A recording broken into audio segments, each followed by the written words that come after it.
Good evening, I'm Maya Holmes. We start off tonight with a Fox 21 exclusive. We first told you about an investigation underway on Pastor Gabriel Green at the Church of Restoration. And this summer, the pastor stepped down, and church officials say his absence has left them with no choice but to close the church. It was nearly 4 years ago when Pastor Gabriel and First Lady Heather Green had a vision to create a place of worship in the Twin Ports, free of denomination standards and offering people a fresh start. The people who've come in these doors, the stories that they've shared, the lives that have been touched, I don't think I've ever done anything more important or valuable in my life. But on this Sunday, the church that people have come to gain sanity and a deeper meaning to life will be locked up until further notice. I'm emotionally exhausted. It has been such a difficult, bittersweet decision to close the doors.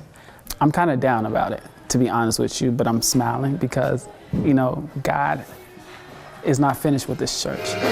The shutdown all because Pastor Gabe stepped down early August after allegations of misconduct involving church funds and inappropriate relations outside of his marriage. At this time, I'd rather not comment on it. I think that our pastor is moving on to do great things where he is, and that's wonderful for him. Church members tell us the news left them shocked, discouraged, and broken.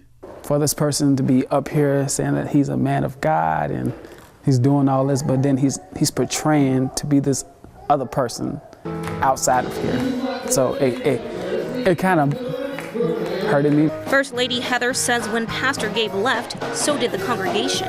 A lot of people were really drawn to him. He was very charismatic. He was very good.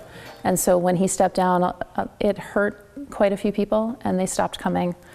Not having a pastor and going from about 200 members to now about 10 has left them financially stricken, with not enough money to pay the bills, forcing them to lock the doors. And if we could just maintain the utility bills, we would absolutely stay open. But the First Lady says they will still go on. I feel like it's very important for us to stay focused on the church as a whole and not get too caught up in one specific person and what they've done. They will operate as a church with no walls. The vision for that is still being worked out. God has different plans for us, and that's fine. I trust his plan better than mine. Mine usually fails, but God's plan never fails, so I'm just going to stay true to that. We reached out to Pastor Green. Our calls were not returned.